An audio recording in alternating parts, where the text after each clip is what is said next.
I was connected to Alex Jarbo through our common interest in short-term rentals. As a real estate investor who buys and sells properties, I was conditioned to run away from these type of homes because they're hard to sell.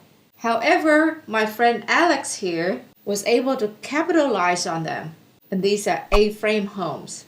And did you know that Airbnb has a category for A-frame homes? Interesting, right? So Alex is here today to share with us how he's been successful in the short-term rental world with his special niche in these A-frame homes. By the way, welcome to the Real Estate Baller Show. My name is V. Lee. This is the show about sharing real estate, real life lesson, knowledge, and experience. The purpose is to help you to reach your financial freedom through real estate investing faster.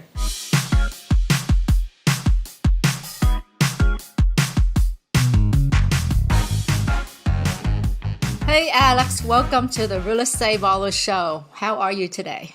Oh, thanks for having me on. I'm doing great. So, you are young superstar. Go ahead and give the audience a quick introduction. Yeah, so if we want to go all the way back, so how I got into short-term rentals, how I got into real estate in general. So I was serving in the Marine Corps. I served 4.5 years in the Marine Corps. Though my last year in the Marine Corps, I decided I didn't want to re-enlist just for personal reasons. And so I started looking at a lot of different real estate classes, or it's not real estate, a lot of different investing classes. And I landed on real estate just because I enjoyed the control that you could have over real estate, like with forced depreciation, and you can control the operations of a specific property. I really like that compared to just investing in stocks or something. So while I was still in the military, I joined a flipping mentorship.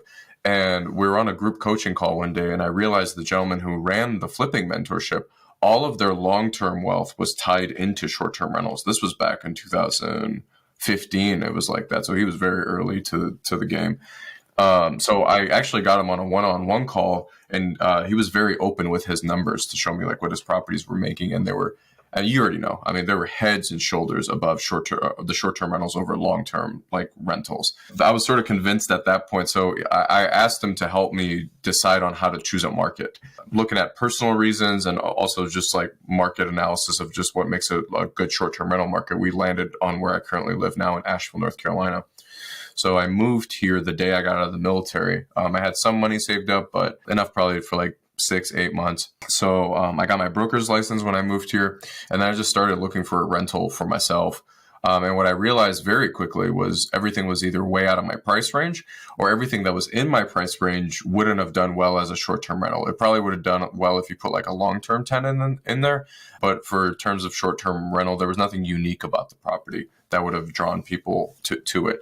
So my very first real estate investment that was under my name was a ground up short-term rental. It was an 800 square foot A-frame that we own to this day. And yeah, that's how I got into it. One turned into two turned into four very quickly.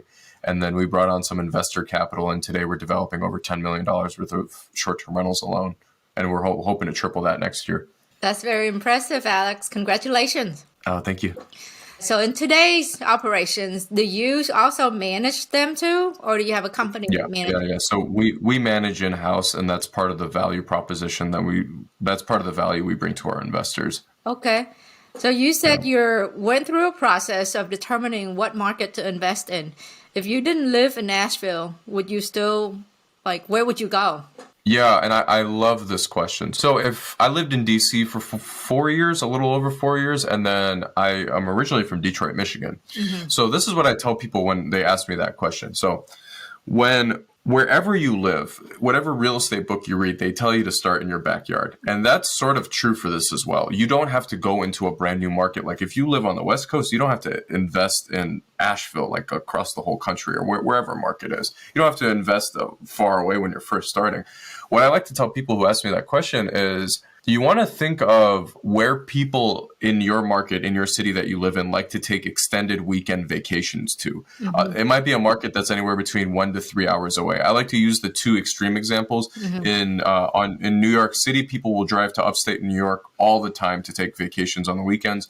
If you look at California, San Diego, people will drive up north to Big Bear Lake every weekend if they can, like just to do weekend vacations. So there's hundreds of these pockets, of these vacation pockets throughout the whole country that people are traveling to in your area, or those markets exist in your area. When I think if I still lived in the Metro Detroit area, I would be investing up north, like where the lake communities are, where like some of the beach communities are, and then some of like the off-roading communities are as well. It's difficult. It's almost impossible to put all of those communities in to like an Excel document or something. Whoever's starting in whatever market, you're going to know your market better than anyone. You're going to know where those pockets are, especially if you grew up in that market. So if I was starting again and I lived here, I would still be investing here. But if I started again and lived in where I grew up, I'd be investing in those pockets where in Michigan. I love your response because, I get asked that questions all the time too. Like, so V, how do I pick a good market? And I said, you got to pick a place that you like too, right? Yeah. You can, and you're gonna be more familiar with your backyard than anyone else. You're gonna be like, oh no, that's not a good vacation area, even though I just read that in an article or whatever. At least I don't enjoy it, or whatever the reason is. Well, I live in Houston, so you don't hear many people say, I'm gonna go take a vacation in Houston. Right. Where would you say are those pockets that are close to you? Like, where do people like to vacation? Sorry, I'm interviewing you now. Yeah. Oh, no. So this is a very casual conversation that you and I are having, right? Yeah. Houston, within driving distance, we have the beach. We have Galveston, Freeport, and then we also have the lake, which is up north. Lake Conroe. Some people may even go to Austin or San Antonio for vacation. Right. Because they're all close. Yeah. So but those first markets, like some of those markets I've never even heard of before, but it's like people are vacationing to those all the time. I bet there are people are vacationing those. So those would be the pocket markets where you currently live. Yeah, that's a very interesting approach. But so now you took up onto the short-term rental side of things, but not just any short-term rental. You also have a niche in the short-term rental as well. Tell us about that. Yeah. So I'm in unique short-term rental development. That's what I like to say. I like to say Instagrammable properties. A property that I would be proud to put on my social media, but a property we're building properties that people would be proud to put on their social media.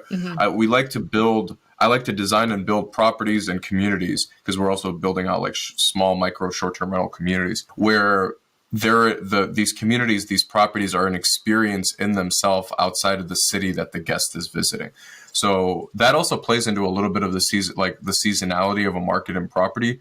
These properties tend to be, if you design them this way, not just design them, if you build unique properties, they tend to be a little bit less seasonal, where again, the property becomes the attraction during the slow season. And then during the high season, the property is still the attraction, but then the market also becomes the attraction as well during the high season. So what make them Instagrammable? That's the new word, right? The word of the 21st century. Yeah, so I'm in the mountains and in the woods in my market. So there's certain properties that perform well in specific markets. And I can tell everyone how to decide on what type of properties might do well in your market in a second. But in my market, log cabins, A-frames, cottages, chalets, barn dominiums tend to do really well. We're playing around with tree houses as well.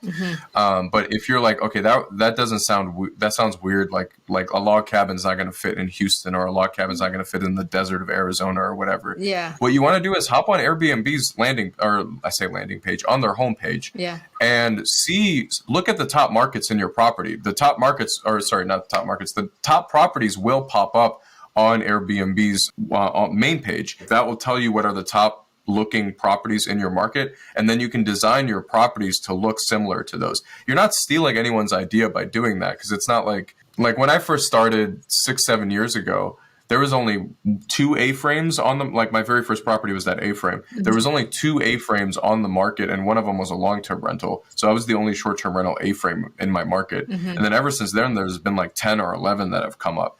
And my occupancy hasn't been affected in any way because of those extra A-frames in the market. There's a lot to go around. There's a lot of people, if we're talking about these pocket markets, there's a lot of people who are traveling to these markets who are just staying in normal looking houses that if you're modeling your property over someone else's property or market, they're going to do fine. It's fine if there's a flood of, like, when I say flood, like an extra 2 or 3 properties in the market that look similar. That's not going to affect anyone's occupancy.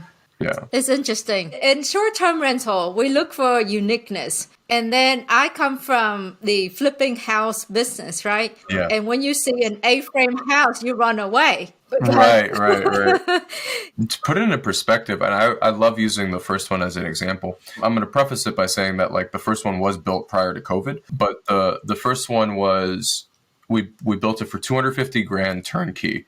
And that might sound a little expensive, 250 grand for 800 square foot, but 250 grand with the land, turnkey, with the furnishings, everything set up on the operation side as well. That property, that A-frame brings in last year it grossed 82,000 and it netted 46,000 after debt service, just off of one property. It netted 46 grand. So those are the numbers that you're looking at. And again, everyone's going to be different, but those are the numbers you're looking at when you're playing around with like short-term rentals like this. Now, again, I'm prefacing that because it's like that was done prior to COVID, but you can discount my numbers by 20 or 30%. It's like we only put maybe 35, 40 grand initially into that deal from other people's money and also our money that we borrowed from other people.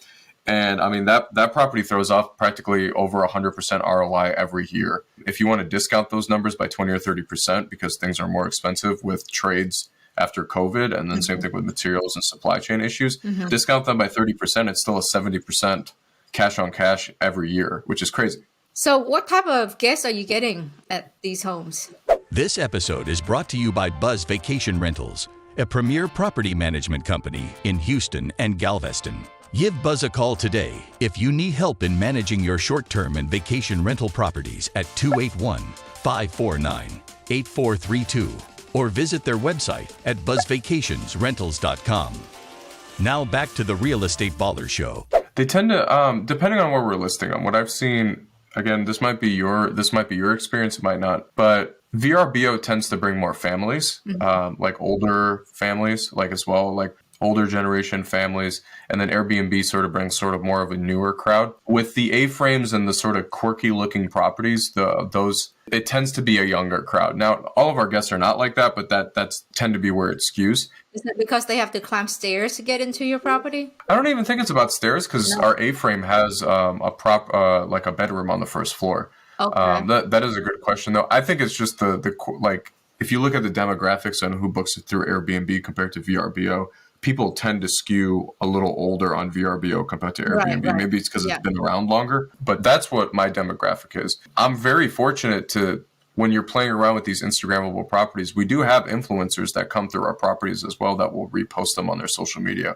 which is just free publicity at that point. I didn't realize you're on the mountain. So for us, when I'm thinking of A-frame houses, we have them down here by the beach, but they on stilts. So they sit in 8 feet, 10, 14 feet high. Those surprisingly do really well on the short-term rental markets. There's even Airbnb has a category for A-frames now. If any property that you're building has its own category, then it does well on the on Airbnb or VRBO, mainly more Airbnb. Yeah, what do we know, right? What people are looking for could be questioning sometime.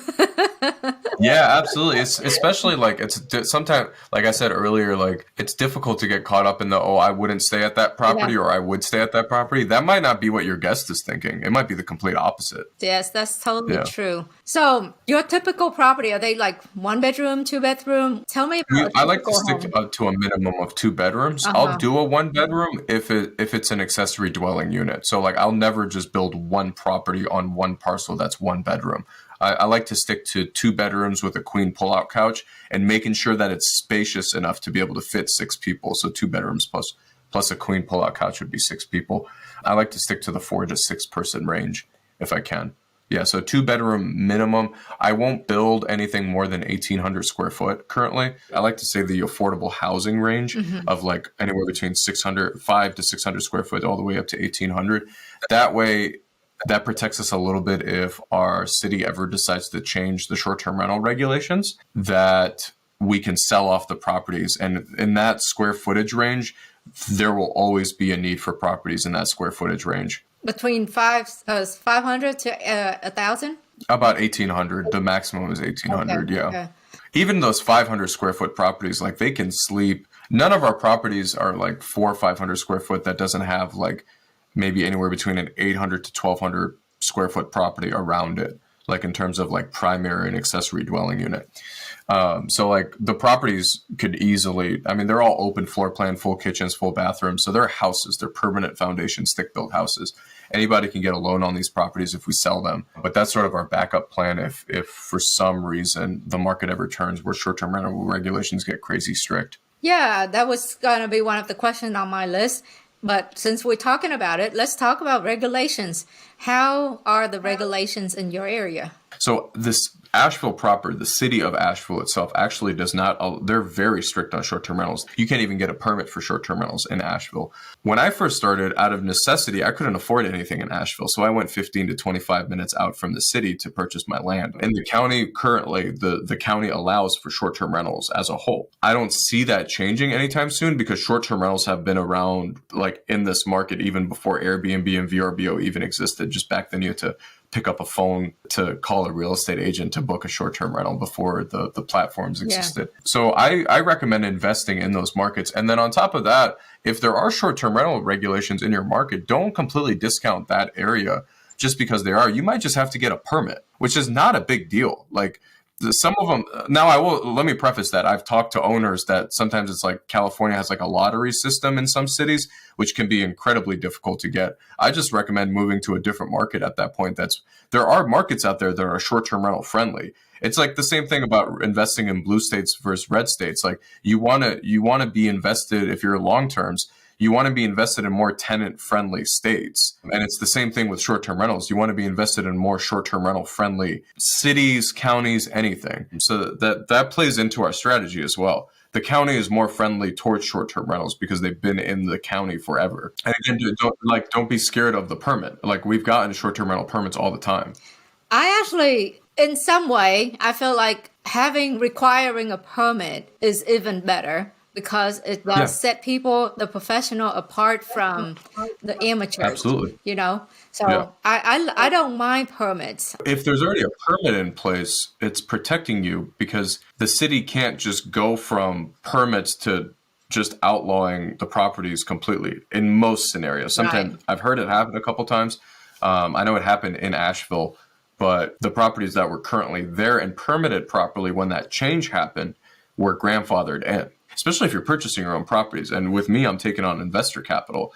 I need to make sure everyone is protected. That's right. Yes. So walk us through your typical deal from ground to guest ready. Yeah, so I'm a licensed real estate agent here in North Carolina, but I still rely on a real estate agent to help me find my deals because she is way better than me that I am. So she knows exactly what I'm looking for. We also purchase properties. So we'll purchase properties that have some sort of acreage attached to them if they're unique enough. So if it has a beautiful view, the property's a cabin or some sort of tiny house or like some sort of unique cabin that has anywhere between 2 to 10 acres attached to it, we'll purchase properties with room for future development. But if we're looking at a property just from the ground up, my agent will usually show me properties and then I'll start. She doesn't do the full due diligence on them. I'll do my own due diligence. The number one thing I look at is access to the property. And I say that to people a lot because you have to be thinking about the entire guest experience. And what that means is it's not just the guest experience when they're staying at your property. That also means the drive to and from the property. What I like to say is you don't want your guests to be driving 30 minutes up a gravel road before they even get to your property. A lot of times they're driving in at night. A lot of times they've been traveling a lot and they're new to the area. Sometimes they'll lose cell phone reception before they get to your property. You don't want them to be annoyed or scared by the time they even get to your property. So access is huge. I like to be off of some sort of paved road or state maintained road onto the property. So that's the first thing I'll look at when an agent will send me a property is what's the access look like for the property. Another thing is just verifying utilities. If the access looks good and the property looks good itself on the map, say like Google Maps and like our system, I'll go out and drive to it. So that's step 2 is driving out to the property to look at it. When I was first starting, I would bring my general contractor with me because I didn't know what I was looking for. After doing it for like 6-7 years now, I'm pretty confident in driving out by myself before I bring my GC out. I usually won't bring my GC out until I have it under contract. And then before that, I do things a little backwards. I'll have floor plans already made without the foundation plans. And I'll be like, okay, I have this A-frame, I have this cabin, I have this barn dominium or like a couple, 2-3 floor plans. and then I go look for the land, and then I place the property, so that I have something in mind of what I'm going to be placing on the properties before I even go out there. And then after that, we'll get it under contract and start doing our due diligence with our engineers, with our land planner, and with my general contractor, and obviously my real estate agent as well. Depending on what type of property you're getting, you might need septic permits, you might need digging a well, and then stuff like that. And then that usually takes, during COVID, it was taking about 6 months, but that's probably half that now, about 2 to 3 months to close on the property, on the land. During that time, we're also figuring out our financing. A lot of times we'll purchase the land cash, and then we'll use that land as collateral to qualify for the loan. It's an extra step. It's an extra closing, but it protects you. I've tied in land deals with the purchase of the construction loan. And sometimes our deals have fallen through that way because coordinating the land with the construction loan is a little difficult sometimes. So I like to just purchase the land flat out. That whole process takes about 2 to 3 months. And then the construction can be anywhere between 6 to 10 months, depending on how big the project is. And then we can usually, depending on what time we're starting in the year, we can usually stabilize them in 2 to 3 months. Not stabilize them, but cash flow them in about 2 to 3 months. And then I would say 6 months to stabilize them. So from purchase to stabilize, you're probably looking at 18 months. From purchase to actually renting out the property and probably taking a month or two to cash flow, you're probably looking at probably anywhere between 12 to 14 months. Now if you're purchasing a property that's already built, you're cash flowing from day one, or at least from when you can get the property set up. So probably a month or two to get it set up. Okay, so when you start looking at property or building one, what kind of return are you looking at? Hey, if you're enjoying this episode so far, do leave us a comment below and also give it a like. Yeah, if it's for our investors, it's anywhere between 12 plus cash on cash return. I like to do break-even analysis on all my properties. I won't do any property that's over like 40, 42. I've done 42%, but I like to stick to a 40% break-even occupancy, and we'll underwrite them at a conservative 65% occupancy. I used to do 80, but that was way too liberal. All of our properties stabilized are at like 85, 90% occupancy right now. That's awesome. Would you turn down property if they don't produce a certain return that you're looking for? Yeah, especially if I'm bringing on investor capital. My agent's the one who's usually bringing me these deals, and then she just passes it on to the next investor. But I mean, it's almost like not an exclusive agreement we have. I'm a closer. Like I've never not closed on a property that we went under contract on, so she understands that. When you say cash on cash, what's included in that cash? You talking about the upfront cash out of pocket? Yeah, just like what the investors are putting into the deal. Do you factor in your furnishing costs as part of that as well? Yeah, we're tying in. There are some projects that got caught in between COVID and budgets and everything that were done that we're still working on right now. But right now with the current landscape, I'm only working on projects that are anywhere between 6 to 12 cabins at the same time in like a cluster development. Yeah. So we're dealing with like bigger commercial loans of anywhere between $2.5 to $5 million.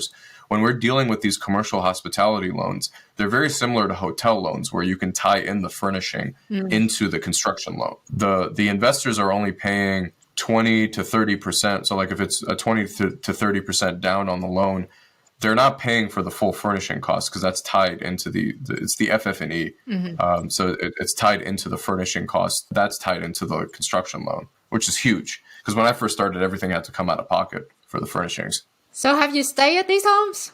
Oh, absolutely. I've had my general contractors stay in the houses with their families. I've stayed in the houses because that's the easiest way to figure out what's wrong with the property. Right. It's like, oh, this is missing, this is missing, this is missing. And then on top of that, I invite my investors to come stay with their families as well. Because then I ask for like very detailed feedback. I'm like, okay, what's screwed up? Like, what's screwed up? What feels weird? Did this feel weird? Was check-in smooth? All that stuff. I'll put my investors and my builders and myself through our entire check-in process. So do you classify your home as like affordable, luxury, ultra luxury, mid luxury? I would say like mini luxury, if that makes any sense. Like, so that A-frame was $250,000. Some months that A-frame, we have an $850,000 cabin we purchased that can sleep 14 people. My A-frame can sleep 6 people. Sometimes that A-frame will make just as much as money as that log cabin does. So I would consider some of these properties that we're building, like the unique properties, to be like on the luxury side of the average daily rates. And when you say luxury, what type of daily rate are you thinking of? Yeah, so the average daily rate on that A-frame, if you look at it across the whole year, is about 250 to 300 a night for a very small property. Yeah. And if you're looking at leaf season, which is what we are currently, we're filming this in October. Here, leaf season is sort of our busiest season. Summer's still busy, but we can charge anywhere between 400 to 600 a night for that small A-frame. Sounds like we need to move our operation. Yeah, or just build an A-frame. Yeah, we're in Houston and we don't really have too much of seasonality, you know. Got it. Yeah, absolutely. Yeah. So the Galveston market, again, it's beach city, so it's more seasonality in the summer. That's where we get most of our bookings. Your seasonality is in the winter, right? Your busy season? Yeah, so our high season is summer and fall, but I always we also cash flow really well in the winter. It's not as well as the summer or fall, but we don't lose money on our properties in the winter because they're still cabins. People like to stay in cabins in the winter. Like that's sort of like the picturesque thing, is a log cabin or a cabin in the winter in the mountains. So I like to invest in mountain communities. When I say mountain communities, I'm not saying like ski resort communities, just like mountain communities. They tend to be a little bit less seasonal than like beach towns. Yeah, and where you are, it seems like it's still affordable. I was in Colorado, Vail, not long ago, and we were walking by a new constructions, and I just was looking at it and took a guess of what it was they were asking for, and it was unbelievable, totally unbelievable. Was it like 1.5 or something? Well, no, my first guess was about 4 or 5 mil, and that house it was a big one. For 26 mil. Oh yeah, so you were off by like 300, 400%. Cash flow at that number, just so crazy. So do you have plan to expand into other markets? Yeah, so right now we're just in Buncombe County, like just in the Asheville area in that market.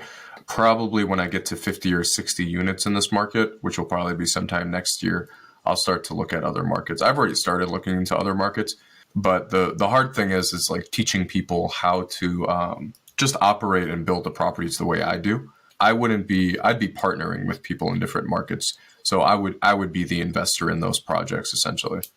That's one of the reasons why I teach and I coach. I coach people that I eventually will partner with, because it's difficult to find people that do what I do in terms of short-term rental development. So yeah, I mean, whenever that time comes, sometime next year, I'm going to be getting into different markets. I'd also like to get into boutique hotels, like new development of boutique hotels. But that's a completely different strategy. Yeah. I'm not sure how the A-frame will work out here in Houston. I'll be very curious to know. Yeah, just go on to Airbnb and see what's popular in Houston. Like, what are the structures? If I had to guess, it's going to be that modern contemporary. If I had to guess, it's going to be that modern contemporary look with some like brown finishes, is what I'm guessing. I haven't been to Houston, but I've been to Austin, and I saw a lot of that. We're totally different, though. Oh, different. Yeah, okay. Very different. In the architectural, the design. Yeah, very different. You're looking at more like ranch style houses then? Yes. Okay. So looking ahead, because this is where you're going all in with your investment strategy, right? What would be some of your major concern as you expand this model? So the biggest thing is, and I don't know if you guys have already done this, when you say model, what I hear, I'm in the hospitality industry. I am not in the Airbnb. Mm-hmm. I am not in VRBO. I am in the hospitality. I'm not in short-term rentals either. Thank you for saying that. Yeah. And I thank you for not saying I'm in the Airbnb business, because that makes you professional. You're in hospitality. I read hospitality books. I just read a Disney book on hospitality. Yeah. So it's like you're in the hospitality market. And then, so when you look at other hospitality companies, how do they run their companies? They have a direct booking site. They have a site where they can push people towards. Mm-hmm. So that is the next 5 to 10 years. It's almost going full circle now. Yeah. Whereas, I mean, we still rely really heavily on Airbnb and VRBO. That's completely fine. And there's nothing wrong with those companies. But those Airbnb and VRBO and any online travel agency, OTA, should be looked at as a marketing arm to your business. Mm-hmm. It's not where your property or your business should live. Because if something's going to happen in one of those companies one day, if something happens, then you're completely left out to dry. So building out a direct booking site is the future. Like as we expand, that is our goal. That's what we're doing. That's what we're working on right now. And honestly, the easiest way to start collecting contact information of people and remarketing to them is we use a service called StayFi. And StayFi is a little disc, and I don't know, you're smiling, I don't know if you use it, but it's a little disc that plugs in the back. Yes. Yeah, phenomenal. So for people who don't know, it's a little disc that plugs in the back of your router. It creates a landing page for your internet for your guests, and people have to put their email address in to get access to the internet. You collect their email, and then you can remarket to them.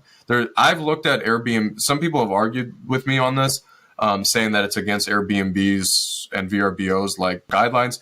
I've read the same things they've read and they've showed me. It doesn't look like there's anything. There'd be something wrong with it if you were trying to get the guest off of the platform, if they're at point of sale, if they're trying to book with you. But if you're trying to get them to book with you after they've stayed with you, there's nothing wrong with that. Totally agree. Stay5 is actually a genius way to collect your guests. Yeah, Arthur's phenomenal, the owner of the company. Yes. Smart. Yeah. When you look at it as a hospitality business, that does change your perspective of how you run your business, doesn't it? Yeah. Oh, absolutely. Yeah. You are in the hospitality industry. And as these unique properties progress, and as these unique stays and these unique experiences progress, and it's not just through Airbnb and VRBO, like the big companies are doing it as well. Like Marriott and the JW Marriotts and all these bigger hotel brands are pushing out these like unique hotels and boutique hotels as well. Like the guest experience is changing. People are expecting more from their stays.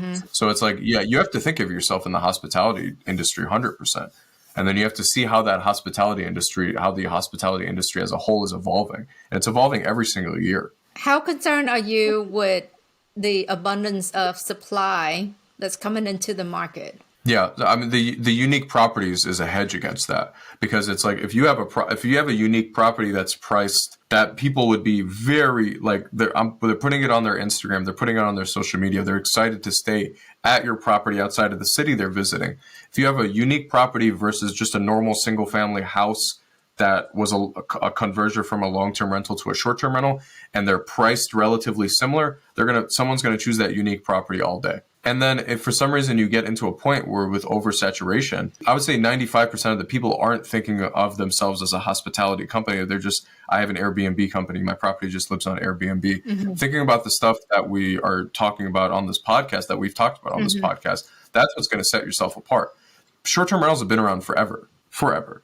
And like I said, you just had to pick up a phone. And my current one-on-one mentor I have, he started building short-term rentals in the 80s. Yeah. So it's like short-term rentals have been around forever. It's just the way we book them has changed. Yeah. The industry is going to be around forever. Yeah. And I think COVID is a blessing in disguise. I mean, it put short-term rentals in the spotlight. Yeah. Yeah. So with these homes that you're building for short-term rentals, if you think of it in terms of boutique hotel or hospitality, what's your lifespan of because every hotel, they go in after so many years to give it a facelift.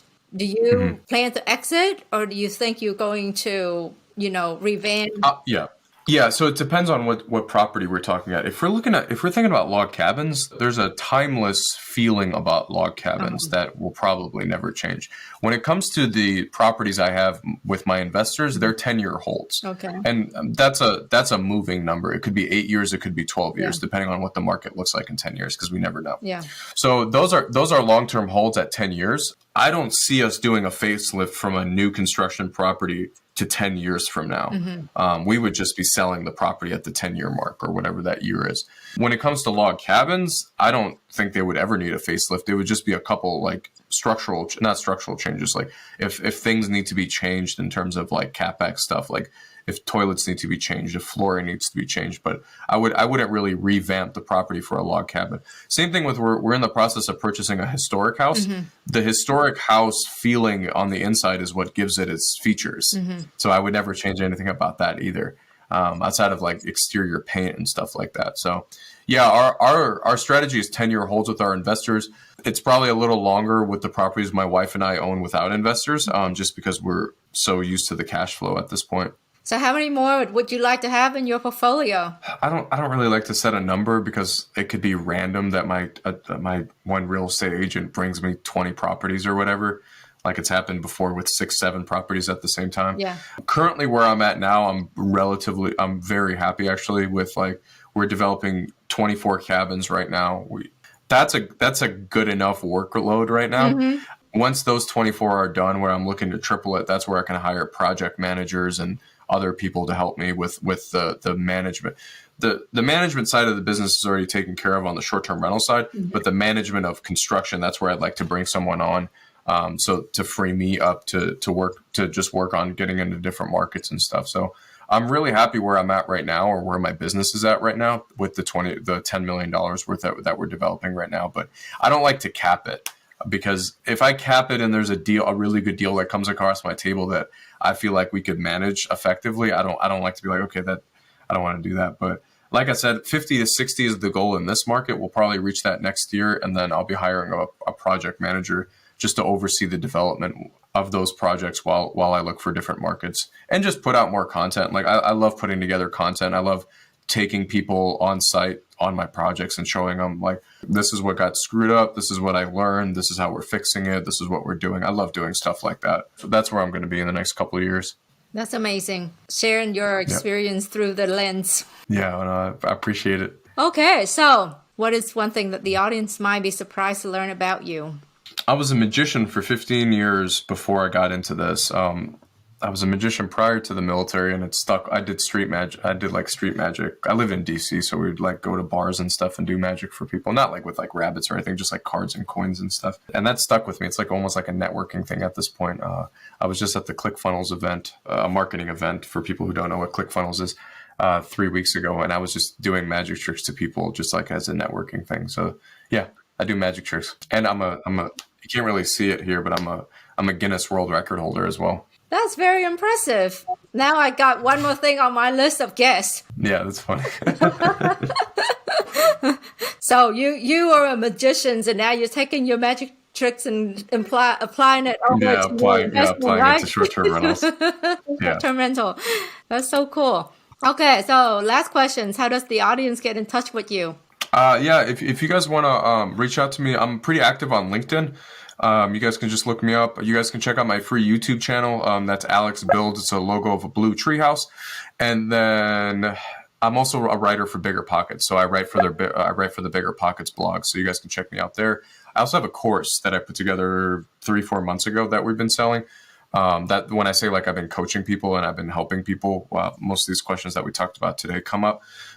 If you guys are interested in that coaching or in that program, that's at my personal website, which is alexjarbo.com. That's where my previous interviews live. That's where my YouTube channel link is.